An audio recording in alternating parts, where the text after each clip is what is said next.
Mga kapamilya, kararating lang pong balita. Nahanap na at nasa kamay na ng mga otoridad si Pastor Apollo Quiboloy. Kinumpirma ito ni DILG Secretary Benher Abalos.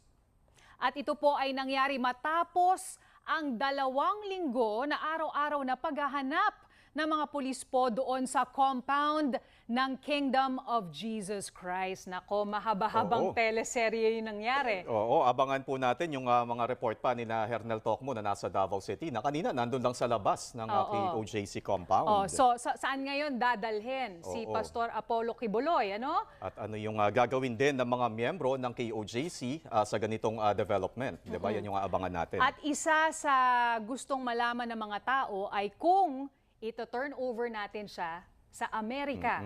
Yun ang sinasabi po ni Pastor Apollo Quiboloy na sana pwede siyang sumuko kung hindi siya ito-turn over. Pero sabi nga